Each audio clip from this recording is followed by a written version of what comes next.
आजच्या व्हिडिओला सुरुवात झालेली आहे। रिकाम्या वेळेत मी ब्लाऊज पीस पूर्ण केलेले आहे, तर त्याला व्हिडिओ पूर्ण बघा म्हणजे तुम्हाला समजेल। व्हिडिओ स्किप न करता बघायचं आहे। हे बघा आता पावसाळ्याचे दिवस चालू आहे, ऊन चालू होत असतो म्हणून सकाळी पटकन मीने कपडे वगैरे धुवून काढले। गॅलरीत पण कपडे धुते, पण आता 2 बाथरूम आहे, कुठं पण धुते, गॅलरीत धुते नाही तर तिकडच्या बाथरूममध्ये नाही तिकडच्या बाथरूममध्ये। त्याच्या मागे कारण आहे, कारण की आपण जिथं कपडे धुतो ना तिथं टॉयलेट बाथरूम लगेच धुतले जाता। आंघोळ वगैरे झाली होती, देवपूजा करण्याच्या आधी म्हटलं चला कपडे वगैरे सगळे धुवून काढते मी, आणि टॉयलेट वगैरे बेसिन वगैरे पण मला स्वच्छ आणि क्लीन करायचे होते। तर मी कशा पद्धतीने क्लीन करते सकाळची कामं या पद्धतीने पटकन। आणि आता पावसाळा आहे तर सकाळमध्ये आपण कपडे वगैरे धुवून घेणार आहे, कारण की वाळत नाही मग कपडे, दिवसभर आपल्याला कपडे वाळावे लागणार आहे। आणि कपडे धुवून झाले मग 3:30ला लगेच पावसाला सुरुवात झाली आणि टेरिसवर कपडे टाकून आले होते म्हणून सगळे वाळून गेले होते, म्हणून सकाळमध्ये मी कपडे धुवून घेतले पटकन। मग दुसऱ्या का म्हणजे स्वयंपाक वगैरे टिफिन द्यायचा होता मिस्टरांना, तर टिफिन वगैरे करून आंघोळ करून घेतली, मग लगेच कपडे धुवायला बसली। मग देवपूजा वगैरे बाकीचे कामं आणि कपडे धुता माझे 4-5 कामं पण होऊन गेले, कपडे पण धुतले गेले, मॉप पण धुतला गेला आणि आता टॉयलेट बाथरूम पण धुतले गेले आणि पोचा पण मारला गेला। आता लगेच सोमला पोचा धुवून लगेच सोमला म्हटलं पोचा मारून दे, त्याने मॉप घेतला आणि सर्व घरांना पोचा मारून दिला। म्हणजे सकाळमध्ये आपण जर मनावर घेतलं तर सगळे कामं पटकन होत असतात, नाहीतर आपण जर आळस केला ना तर सर्व कामं राहून जातात।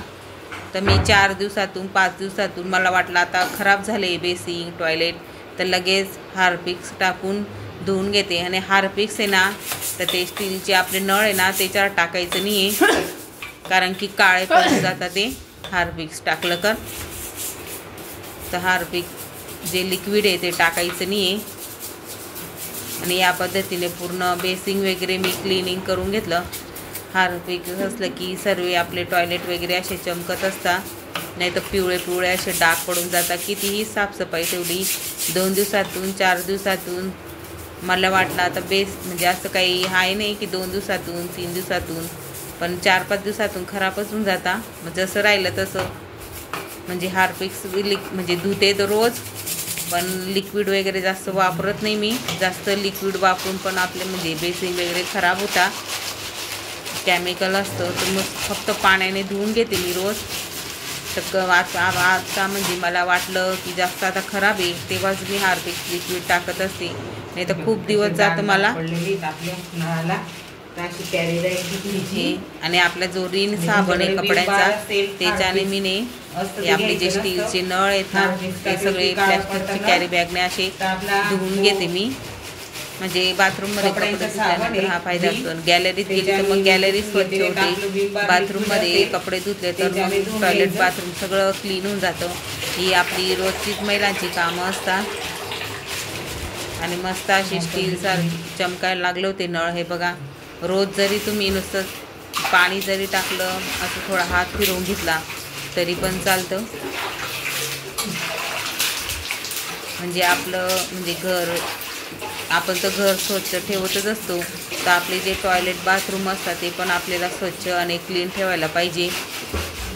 आणि टॉयलेट बाथरूम स्वच्छ क्लीन असलं की म्हणजे मस्त भारी वाटतं, जसं घर आपलं स्वच्छ असं।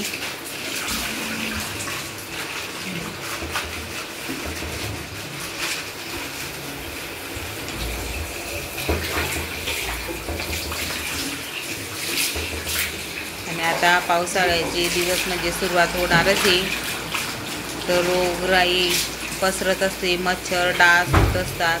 तर या पद्धतीने आपली गॅलरी असेल, टॉयलेट बाथरूम असेल, घर असेल, टेरिस असेल, स्वच्छ आणि क्लीन राहायला पाहिजे।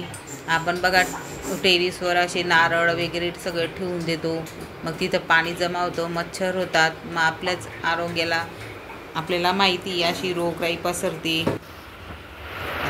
हे बघा संध्याकाळी परत बघू शकता 3-3:30ला किती जोरात पाऊस आला होता, मला दाखवले। पुण्यामध्ये सध्या पाऊसच चालू आहे, रोज संध्याकाळी येतोय, पण आज जास्त आलेला पाऊस म्हटलं आता पावसाचं काय करायचं, कुठं जाता पण येत नाही बाहेर सर्वांना. तर आपल्या कविता ब्लॉगला व्हिडिओला सुरुवात झालेली आहे. तर चला, सकाळपासून कोणती कोणती कामं केली आहेत आणि आता 3:30 वाजेपासून पावसाला सुरुवात पण झालेली आहे. बाहेर पाऊस चालू आहे, समोर तुम्हाला ओलं दिसतच असेल. खाली हे बघा पावसाचं वातावरण आहे, सगळीकडे पाऊस चालू आहे. पुण्यामध्ये 3-4 दिवसापासून म्हणजे सकाळी ऊन असतं, संध्याकाळी लगेच पावसाला सुरुवात होते आणि मस्त असं थंडगार वातावरण वाटून राहिलेलं आहे, मस्त थंडगार. खूप वारा पण चालू होता, आता बंद झालाय. आता फक्त बारीक बारीक पाऊस चालू नाही तर थोड्या वेळाने खूप जोरात असा पाऊस होता. आपल्या व्हिडिओला सुरुवात झालेली आहे. तर तुम्हाला आजचा व्हिडिओ कसा वाटतोय ते कमेंटमध्ये नक्की सांगा. आणि आता म्हणजे आता पावसाचे दिवस आहे, आता बाहेर कुठं जाता पण येणार नाही. आणि आता पापडांचं सीझन पण मला आता संपले. ऊन आलं तर बघू, वड्या करायच्या आहेत मला. ऊन पडलं तर वड्या करायच्या राहिल्यात. आता एक ब्लाऊज होतं खूप दिवसापासून म्हणजे शिवायचं राहिलेलं होतं, म्हणजे सगळं शिवून झालेलं आहे, फक्त बाही लावायची आहे. तर चला म्हटलं आता लावून देते. आता मशीनवर बसायचे, रिकाम्या वेळेत मशीनवर बसते. तर चला तुमच्यासोबत शेअर करते ब्लाऊज. श्री स्वामी समर्थ. कशा आहात? मस्त आहा ना? मस्तच राहा. आजचा दिवस तुमच्या चांगला जावा ही स्वामीचरणी प्रार्थना करणारे. बघा पुण्यामध्ये 2-3 दिवसापासून पाऊस चालू. सकाळी छानपैकी ऊन असतं आणि संध्याकाळी लगेच पावसाला सुरुवात होते. आता 3:30 वाजेपासून पावसाला सुरुवात झालेली आहे. तर अजून आता म्हणजे थोड्या 15-20 मिनिटांनी खूप जोरात मुसळधार असा पाऊस होता. खूप जोरात येत होता, 15-20 मिनिटं आला आणि आता हळूहळू स्लो चालू आहे पाऊस. मस्त असं पावसाचं वातावरण आहे, मस्त थंडगार असं वाटते. ह्या वर्षी पण चांगला पाऊस झाला पाहिजे अशीच आपण स्वामीचरणी प्रार्थना करणार आहोत. पाऊस जर चांगला झाला तर गुरं ढोरं असतील, जनावरं असतील, त्यांना पाणी मिळेल. आता काही ठिकाणी आपल्या लोकांना सुद्धा पाणी नाही प्यायला, तर त्यांना पाणी प्यायला मिळू शकतो. आता आईकडेच बघा, आईकडे विकत ड्रम घेते आई, प्यायचं पाणीचं 15 रुपयाचं एक ड्रम घेते आणि नळ 4-6 दिवसातून, 5 दिवसातून, 7 दिवसातून येत असतात. आणि प्यायचं पाणी असेल ते दूर दूर म्हणजे ग्रामीणमधून तालुक्यामध्ये जावं लागतं ड्रम घेऊन. तर गाडीवर असे ड्रमचा ड्रम आणत असतात. आता उन्हाळ्याच्या सुट्ट्या असल्या, मामाच्या गावाला गेलं असतं, कोण आजीच्या गावाला गेलं असतं, तर पाहुणे वगैरे सगळे आलेलं असतं, तर त्यांना पाणी विकत आणून आपल्याला आणावं लागतं. तर खूप फजिती होत असते पाण्याची. जर पाऊस चांगला झाला तर मग एवढी अडचण भासत नाही. तर माझी आई पण शेतीच करते, तर ती इथं राहिली नाही, कारण की तिला शेतीचे म्हणजे पाऊस येण्याच्या अगोदर सगळी शेती जमीन तयार करून ठेवायला लागते. बिवार असेल, खत असेल, नागर वखर काय असतं ते सगळे, म्हणजे कपाशी पिकवली जाते तिकडं, तर म्हणजे रेषा वगैरे मारावं लागतात, सगळी जमीन तयार करून घ्यावी लागते. तर चला आता रिकाम्या वेळेत म्हटलं चला ब्लाऊज कधीचं पडलेलं होतं, फक्त बाही लावायची होती मला, तर बाही लावून घेते मी. आता ब्लाऊज कधीपासून मी शिवलेलं, हे बघा ब्लाऊज शिवते मी, म्हणजे हे ब्लाऊज कधीपासून शिवून झालेलं होतं, फक्त बाही लावायची राहिलेली होती. म्हटलं तुमच्यासोबत शेअर करते. हे बघा मटका गळा शिवलेला होता मीने, हे बघू शकता मटका गळा तुम्हाला दाखवते. हे बघा मटका गळा शिवलेला होता, सर्व काही शिवून झालेलं होतं, म्हणजे 5-6 महिने झाले असतील शिवून. पण त्याच्या जी साडी त्याच्या दुसरं ब्लाऊज होतं ना, म्हणून मी म्हणजे लक्ष दिलं नाही. म्हटलं चला आता शिवून टाकते. हे माझं मागेच होतं आणि मी शोधत होती फ्रंटचा भाग.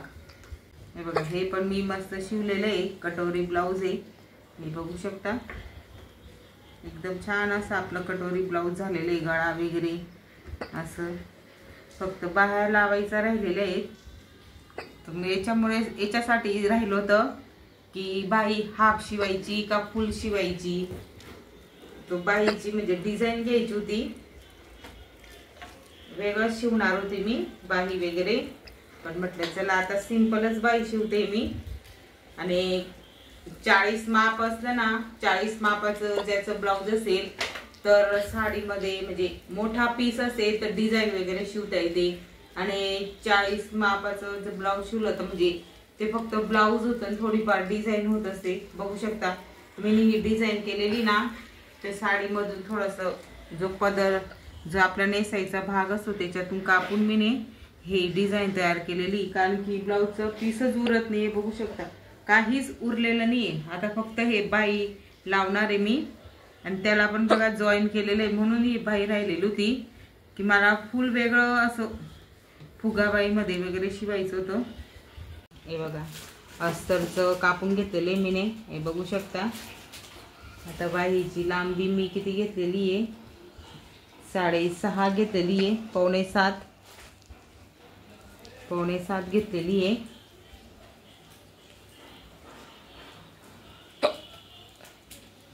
तर आपल्याला उलट सुलट बघून आपल्याला शिवून घ्यायचे. हे बघा म्हणजे कापड अजिबात उरलेला नाहीये. जेवढं होतं तेवढं मी पूर्ण राहून दिलेलं आहे. हे बघा आता ब्लाऊज जोडून घेते मी आता.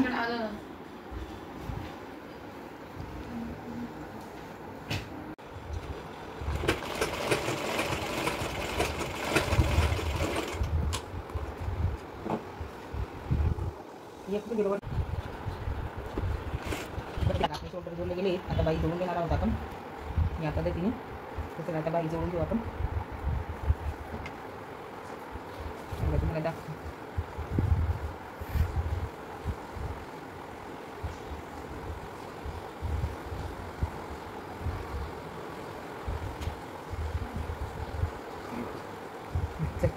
आपली बाई लावून झालेली आहे. बाहेर राहिल्या होत्या तर बघा एवढी शॉर्ट बाई शिवलेली मी. कारण की कापडच नव्हता आणि जॉईन झालेली आहे. आता फिटिंग करून घेणार होत आपण. हे बघा फिटिंग करून घ्यायची. या पद्धतीने आता आपण फिटिंग करून घेऊ बाईची. गळा वगैरे दाखवायची. दोघे साईडची बाई लावली गेलेली आहे. आता फिटिंग करून घेऊ आपण. तर तुम्हाला डिटेलमध्ये पूर्ण व्हिडिओ पाहिजे असेल ब्लाऊजचा तर नक्की दाखवेल मी तुम्हाला. आता हे सिल्यावर आपण उलटा घेणार आहोत. म्हणजे जो सिलाईचा भाग आहे तो आपल्याला दिसत नाही.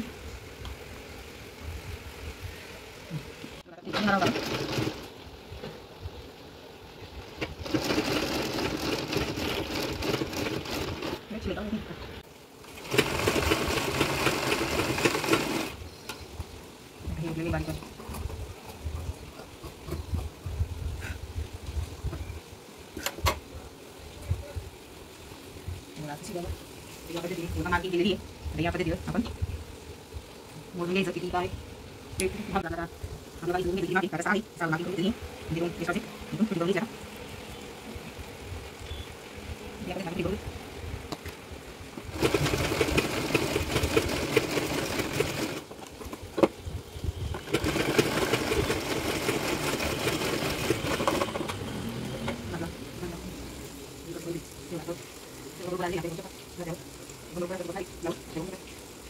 कधीपासून ब्लाऊज शिवायचं राहिलेलं होतं तर मी आज त्याचं फायनली करून टाकलं. म्हणजे ब्लाऊज शिवलं गेलं. फक्त बाही असते ती जॉईन करायची होती फक्त मला आणि फिटिंग करून घेतली. आणि आता हुक वगैरे लावून घेणार आहे ब्लाऊजला. जर तुम्हाला ब्लाऊजचे व्हिडिओ पाहिजे असणार तर कमेंटमध्ये नक्की सांगा. मी खूप साध्या आणि सिंपल पद्धतीने, तुम्ही क्लास नसेल केला तरी पण तुम्हाला ब्लाऊज शिवता येणार आहे. इतक्या सोप्या पद्धतीने मी न मोजमाप करता म्हणजे फक्त पॅटर्न ठेवून तुम्हाला शिकवणार आहे की कसं करायचं आपण आपले. आता तुम्ही म्हणजे घरच्या घरी तुमचे ब्लाऊज शिवू शकता तुम्ही.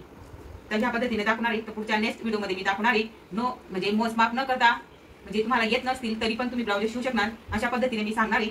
तर बघा आपले हे ब्लाऊज पीस आता शिवून झालेले आहे. बघा कटोरी पण एकदम मस्त आलेली आहे. हे बघा फिनिशिंग वगैरे एकदम मस्त आपली झालेली आहे. आणि बाही पण बघा आपल्याला लहान मोठी बाई पाहिजे असेल तर लहान मोठी बाई. आणि हे बघा इकडं पण शिलाई एक सारखी आहे. आणि बघा डिझाईन मटका गळा आणि लटकन लावलेले. लटकन आपल्याला जसे आता खूप छान छान असे लटकन आलेले आहे. कारण की 40 मापाचं ब्लाऊज असतं ना तर ब्लाऊज पीसचा कापड जास्त लागतो. तुमच्या 27 ते 28 माप असेल तर ब्लाऊज पीस कमी लागतं आणि त्याच्यात तुम्हाला जशी पाहिजे तशी डिझाईन तुम्ही शिवू शकता. आता मी याच्यात दुसरं कापड आणून डिझाईन शिवू शकली असती पण जेवढं सिंपल ब्लाऊज असतं तेवढं छान अंगावर दिसतं. तर बघा एकदम मस्त आपलं ब्लाऊज झालेलं आहे तयार. तर व्हिडिओ आवडला असेल तर लाईक शेअर सबस्क्राईब करायला विसरू नका. श्री स्वामी समर्थ. आणि चला आपला आता ब्लाऊज शिवून झालेलं आहे. आणि पसारा दिसत असेल तुम्हाला मागे म्हणजे शिवण म्हणजे काय शिवायचं काढलं तर पूर्ण घरभर माझा पसारा होऊन जातो घरामध्ये. तर आता सगळे क्लीन करते. आता 5 साडेपाच झाले असतील. आता हुक पण नंतर लावेल मी. पहिले आता घरातली साफसफाई झाडू वगैरे मारून घेते. आणि बेसिक तुम्हाला दिसत असेल सगळा पसारा वगैरे झालेला आहे. हे बघा इकडं आता हे सगळं आवरून घेते. आणि किचनमध्ये आता चहाची आणि मुलांनी आता जेवण पण केलं तर त्याची पण भांडी राहिलेली आहेत. आता ती भांडी वगैरे घासून घेते. मग वेळ मिळाला तर हुक वगैरे लावून घेईल. नंतर परत संध्याकाळी आपली स्वयंपाकाची तयारी, असा दिवसभर जात असतो कामांमध्ये. म्हणजे रिकामा वेळ म्हणजे थोडासा पण नसतो. लगेच व्हिडिओची एडिटिंग करावी लागते, लगेच व्हिडिओ टाकावा लागतो. अशी दिवसभर आपला म्हणजे दिवस कुठं निघून जातो कळत नाही. तर जरा व्हिडिओ जरा इथंच एंड करते. जर आवडत असेल तर लाईक शेअर सबस्क्राईब करा विसरू नका. सर्वांना श्री स्वामी समर्थ.